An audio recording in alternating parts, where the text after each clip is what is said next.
Раскол, эпизод 10. Мещане. Давайте про мещанство поговорим. По-польски мещанин – это горожанин. От слова «място». И на старобелорусском «място» – это город. Дам определение из источников. Мещанами или черными градскими людьми были жители местечек и городов. Первоначально они звались местчанами. В Российской империи до 1917 года это сословие, включавшее низший разряд городских обывателей. То есть, еще раз, прямая отсылка к тому, что это городские обыватели. Мещане относились к податным сословиям, несли рекрутскую и податную повинность, могли подвергаться телесным наказаниям, являлись более привилегированным сословием, чем крестьяне. Звание мещанина было наследственным. Но история этого явления, она уходит вглубь веков и значительно раньше начинается. И если на Руси это можно отметить начиная с XIV века, то в Европе это XVI век. Ну а первые предпосылки этого стали появляться еще с XI века на территории современной Польши. Так что не случайно вот это самое место. Тогда на это место заселили первых генетически выведенных особей. Причем выводилось это не в реальности Земли. Были созданы две группы. Одна – это голубоглазые, светловолосые, чисто такого славянского типа, но по-своему безликие, которые могли легко смешиваться с толпой. А другие, наоборот, такие чернявенькие и совершенно не склонные к смешению. И эти должны были, как кочевники, разносить заразу и ядосознание на новые территории. Вот посмотрите нашу вставочку. Сейчас многие с этим сталкивались или сталкиваются в жизни. И они до сих пор занимаются этим на территориях проживания, так как в основе этого лежит все та же энергия. Выводились те, чьи тела можно было использовать. Жестких, бездушных, легко управляемых. Решалась задача создания эманаций душ как источников энергии и для доступа к солару. Причем это далеко не первое применение данных технологий в условиях большого космоса, потому что таким образом они захватывают и поработили уже несколько планет. Происходит имплантация своего пространства в то пространство, которое подвергается поглощению. Таким образом, внедряется как бы отдельный слой внутри того, что уже существует. И те, кто жил там, вытесняются, либо смешиваются с пришлыми, либо становятся батарейками для этого пространства. Но почему была выбрана территория Польши? По очень простой причине. Во-первых, там в то время мало кто жил, она была достаточно мало населена, эта территория. Во-вторых, там было море рядом. Почему море? Потому что вода нужна обязательно. Она поддерживает это информационно. Именно с помощью воды создаются временные иллюзии для того, чтобы такая встройка прошла гладко. Так вот, к началу XVI века в Польше полностью поменялся этнический состав, и появилось достаточно большое количество злобных особей, которые двинулись осваивать соседние территории. Они часто насиловали местных женщин, а те, в свою очередь, бежали на соседние территории, где были приняты.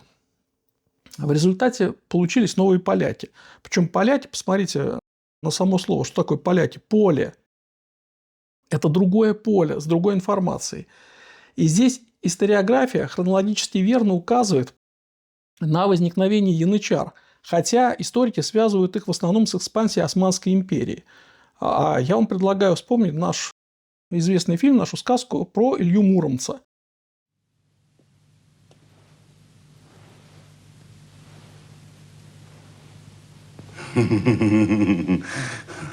Иди, поиграй. Полюби меня, душа красная. Я возьму тебя за себя в жены. Не бери меня за руки. Не целуй меня, Каленька Добрутьевич. Мой любимый сокол не чита тебе. Цари говорят со мной, лежа у ног моих. Лучше кинь меня зверем на растерзание. Ненавижу тебя. Зарублю! Ах ты ж, волчонок, русский! А?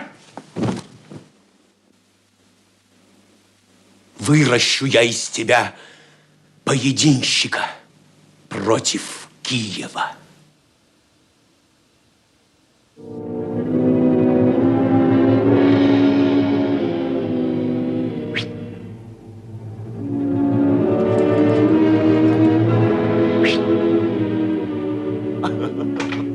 от роду тебе, сокольничек, только 10 годов. Ну, по силе тебя ровно 20 лет. Поборись с нашим первым поединщиком Телебугую. Покажи-ка, сын мой названный, как копьем ты управляешься. Глаза мои, зачем вы видите? Уши мои, зачем вы слышите? То есть русский дух таким образом направляется против Руси и укрепляет поле завоевателей. И предлагаю вспомнить, что сейчас происходит на Украине. То же самое. Все точно то же самое. То есть несколько поколений выросло в ненависти к нашей стране. И нам при этом нельзя не учитывать полевые взаимодействия. В основе всего лежит генетика. После нарушения генетического кода удалось всю агрессию, всю спесь, всю заносчивость, чванство и неприязнь к другим народам вынести в этих проявлениях на первый план, а все хорошее сохранить лишь в фенотипических признаках. Это касалось и религии, которая на данной территории, я про Польшу говорю сейчас, носит достаточно своеобразный характер. Человеческих ценностей осталось очень мало. Бескорыстие было заменено корыстью, коллективизм – индивидуализмом. И поэтому носители чистого гена убегали в Прибалтику. И с тех пор эти вот территории, они как бы заторможены. А те, кто сталкивался с поляками, гадают, с чем вообще связаны особенности проявления вот этого польского гонора, польского национального характера. Ну вот именно с этим и связано. На Руси, начиная с XIV века, оставляли полячек, сбегавших со своих территорий. С ними смешивались. И если рождались мальчики, то впоследствии проявлялся доминирующий ген. А отсюда борьба и возникновение неприятия. А для девочек девственность и чистота – это уже достаточно размытые понятия по сравнению с нашим коренным населением. Ввиду множественных изнасилований это легло в основу психотипа и укрепило так называемую животную составляющую. То есть это был захват изнутри. Подобным образом, кстати, заселялась и территория Украины. Войны с нами велись не в открытую, а на других принципах. Например, перед тем, как убить, жертву специально долго мучили, для того, чтобы эти территории перепрописывались эманациями страдания. С той поры, кстати, возникают так называемые междоусобные войны, когда все начали друг друга подозревать. Отметим, что на наших территориях не было понятия предательства, так как этого нет в наших генах. А тут это началось повсеместно. Стало очень много прихвостней, которые подлаживались. И в результате за несколько сотен лет сформировался ментальный уровень, который и поддерживался категорией жителей, получивших название «мещане». По официальной переписи в 1811 году в России было примерно 950 тысяч мещан. И это составляло порядка 35% городского населения. Согласно данным переписи 1897 года, в России было уже почти что 13,5 миллионов мещан. То есть мещане стали вторым по своей численности сословием после крестьян в составе коренного населения страны. Внешне это вроде бы русичи, но по сути нет. Все только для себя. Ограниченность, подозрительность, скряжничество, отсутствие взаимовыручки. Вот этот принцип «моя хата с краю». И в основе всегда лежит материальный интерес. Честь, совесть и доблесть отсутствуют в принципе. Что характерно, за вот этот период, который мы рассматриваем с 1811 по 1897 года, численность нашего населения выросла не сильно, а мещан стало много больше. Это связано с тем, что в городах появилось очень большое количество ботов, одинаковых на вид и одинаково одетых. Таким образом, зашедшие души занимали тела так называемых детей в капусте. Мы рекомендовали нашим зрителям посмотреть, целая серия документальных фильмов вышла по поводу детей в капусте, по поводу тех ярмарок, которые устраивались. В основном это касалось, конечно, территории современной Европы, но там есть прямые указания на происходившие тогда события. По сути, мы получили тогда внедренную прослойку между крестьянами и воинами. Их как бы вынесли из другого времени. Причем, заметьте, это было не первое поколение детей в капусте. Те, кого продавали на ярмарках, их в основном используют для увеселений, для развлечений. И принимали их в цирке, в театры. Можно вспомнить вот эту сказку про Пиноккио и нашу версию Пиноккио Буратино. Такие куклы в первом поколении не могли бы стать мещанами, а их производные вполне. В обычном мире это выглядело следующим образом. Город, стоит пустующая площадь, и вдруг на следующий день на этом месте уже оживленный рынок, полный людьми, которые возникли как из ниоткуда. Почему в городах? Очень просто. Потому что в деревнях все друг друга знали, и появление чужих не прошло бы просто так бесследно. Давайте теперь перенесемся в более поздний период, это 1920-е годы. Как из ниоткуда мещанами наводняется все вокруг. Только-только отгремела революция и окончилась гражданская война, и началось. Вспомните рассказы Ильфа и Петрова, их замечательные романы и «12 стульев» и «Золотой теленок». Вспомните множество рассказов Зощенко. Эти все рассказы по поводу мещан. Замечательная фраза Ильфа оттуда есть, что Киев и Одесса – это города энергичных мещан. Причем самое смешное, что этих мещан-то, в общем-то, и ухватить было не за что, потому что они были в своей среде. Вдруг в одночасье всюду возникли какие-то кооперативы, началось засилие бюрократии, воровство процветало. Примерно с 1930-х годов Сталин стал вычищать это болото, но к тому времени они уже пронизали все органы власти, а когда их большинство, они и формируют поле. Затем началась война. Рассадник мещанства был в больших городах. После их занятий гитлеровцами некоторые мимикрировали, некоторые становились приспособленцами и пользовались сложившейся ситуацией для личного обогащения. Некоторые уходили, но после освобождения территорий тут же возвращались обратно. Есть прекрасный фильм из серии «Следствие ведут знатоки», называется «Подпасок с огурцом». Я считаю вообще, что это, наверное, одна из лучших серий этого сериала. Я вам предлагаю сейчас послушать диалог двух главных героев, которые как раз показывают, что происходило в этот военный период. Теперь я поговорю. Такой у нас будет вечер монологов. Перед лицом этих вечных творений. Да, я жулик и циник, я веселый аферист. Я задумал артистическую операцию по изъятию картин, стоимость которых выражается шестизначным числом. Но меня не гложет совесть при мысли о многих жертвах искусства. Потому что я надувал сытых, жирных и благополучных. А ты, подлюга, вспомни, кого надувал ты, стервятник.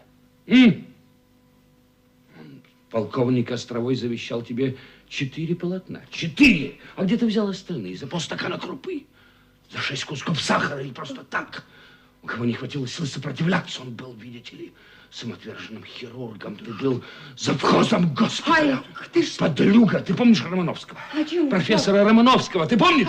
О чем? Я не понимаю. Не понимаешь? Я не понимаю. Ах, Очевидно о том, что при всех ужасах блокады, при всякой дистрофии я имел мужество... Заткнись, мародер. Заткнись. Не могу. Мародер. Не могу. Мародер, не было у тебя дистрофии? Не было. Не смей. Смею. Мародер. Не Да смей. госпиталь заведовал базой райпищеторга. База сгорела, но твой домик уцелел. И подвал, я не знаю, что в подвале, только не было у тебя дистрофии. Не было, ты шастал по городу с заветным мешком. Ты, небось, радовался, когда фрицы устроили бомбежку, и город горел. А я бомбежку 19 сентября вижу до сих пор во сне, как я тушил зажигалки вот таким мальчонкой. Не было у тебя дистрофии. Дистрофия была у нас с дедом, когда мы едва дотащили мать до первого фонарного столба. Так хоронили. Помнишь? Мародер, не было у тебя дистрофии, когда ты пришел к Романовскому. Тот едва дышал, ты сунул Тыцана в мешок и ничего не дал. Ни крошки. Господи, боже мой, откуда ты набрался таких дурацких выдумок? Нашлось кому рассказать. Дочь Романовского застала еще его в живых, и он успел ей прошептать. Какая дочь? Да что ты что? Откуда все это приволок? Из надежного источника, подлюга. Я не понимаю, что он говорит. Я не понимаю. Умный человек, что кто-то кому-то что-то прошептал в предсмертном бреду. Он думает, что я украл Тициана, когда я его спас.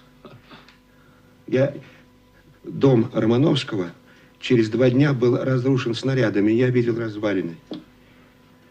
И дочка Романовского еще предъявляет ко мне претензии. А что она сделала для того, чтобы спасти это бесценное сокровище? Сейчас оно бесценное, а тогда оно не стоило ничего. Как и всякая картина. Ничего не стоило. Как и всякая... Я соображал, что она стоила. И я отдавал людям самое дорогое в своем пайке. Пищу, значит, жизнь. Так что это все ко мне пришло в порядке добровольного обмена. Обмена, да. И мне еще были благодарны. А то, что в те дни на одной чаше весов и Тициан, и 200 граммов одинаково весили, это уж, извините, не я войну затеял. Так что пусть дочка Романовского забудет о своих претензиях. Нужно отметить, что Сталин, пока был жив, был им как кость в горле. И поэтому после прихода к власти Хрущева, который сам был типичным представителем мещан, основной задачей было вымыть из пространства наше наследие победы. Прошло каких-нибудь 20 лет, и коренным образом изменилась парадигма жизни людей в нашей стране. Постепенно снизился информационный фон нашего пространства, а вместе с ним упало и все остальное. И именно Хрущев задал тренд к мещанству, чтобы никто не высовывался, никто не возражал. Настало время приспособленцев. Ушли великие идеи. Здесь отдадим должное нашему выдающемуся писателю, сценаристу, режиссеру, художнику Василию Макаровичу Шукшину. Приведу вам его прямые цитаты. «Я заявил, что в деревне нет мещанства. Попробую развить эту мысль. Что есть мещанин? Обыкновенный мещанин средней руки. Мещанин – существо, лишенное беспокойства, способное слюнявить карандаш и раскрашивать, беспрерывно, судорожными движениями, сокращающийся в сторону сладкой жизни. Производитель культурного суррогата. Существо крайне напыщенное и самодовольное. Взрастает это существо в стороне от труда, человечности и мысли. Кто придумал глиняную кошку с бантиком? Мещанин. Кто нарисовал лебедей на черном драпе и всучил мужику на базаре? Мещанин. Крестьянин не додумается до этого. Он купит лебедей, повесит на стенку и будет думать, что это красиво. Его обманули. Попробуйте отнять у него этот ковер с лебедями. Не отдаст. Он привык к нему. Эпоха великого наступления мещан. И в первых рядах этой страшной армии женщины. Это грустно, но так. Ложь, ложь, ложь. Ложь во спасение. Ложь во искупление вины. Ложь достижения цели. Ложь карьера, благополучие, ордена, квартира. Ложь. Вся Россия покрылась ложью, как коростой. Давайте разберем сделанный Шукшиным акцент на женщинах. Женщины составляли большинство, исходя из особенностей нашей демографии, вызванной Великой Отечественной войной. И напомним, что именно женщина отвечает за сохранение духовных ценностей. Когда они начинают думать не об общем, а о частном, духовного становится меньше, начинает превалировать чувственный план. Одновременно с этим была запущена очередная волна феминизма. Это во всем мире происходило. То есть женскую энергию старательно перенаправили на гашение духа мужчин. Что же мы видим сейчас? Женское начало полностью переведено на другую вибрацию. Женщины сейчас сами выращивают мещан, о взращивании духа речи не идет. Главное – это безопасная искусственная жизнь. Женщины в основной массе нацелены на потребление благ и поддержание чужого, несвойственного нам. Именно на них система управления делает основную ставку, внушая им, как жить, как выглядеть, во что одеваться. И тут уже не до принципа разумной достаточности. Слой потребителей практически полностью поглотил все остальные слои. И главное, то, что было нашим, почти никем сейчас не принимается. Принимается чужое. Поэтому и невозможно никому ничего объяснить. Сама среда утратила остатки сопротивления к гашению сознания. Какой же вывод из этой темы? В основу образования слоя мещан заложена самообновляющаяся, блуждающая ошибка в генетике. Нарушена главная последовательность. В цепочке ДНК некоторые участки поменены местами. У мещан в результате нет ничего своего, на что можно было бы опереться. У них отсутствует совесть. Они всегда существуют за счет кого-то, за счет присвоения чужого. Их задача – поддерживать подкрепленное законами общественное неравенство. Трудовой народ должен быть в узде, в напряженном состоянии, следовать чужим законам из-за страха наказания. Мы уже рассказывали о том, что весь бюрократический чиновничий аппарат, тормозящий развитие страны, тесно переплетен с финансовой системой. Мещан в нем от 60 до 80%. И тут, как ни странно, нам на помощь может прийти искусственный интеллект посредством создания абсолютно прозрачной системы всех транзакций, всех денежных переводов, раскрытия отношения ко всем формам владения собственностью. Это первый контур. Эту прослойку мещан нужно взять под ежеминутный контроль, заставить их работать на благо страны и людей. И параллельно коренному преобразованию финансовой системы наконец-то вплотную заняться вопросами идеологии, о чем мы подробно рассказывали в наших предыдущих роликах.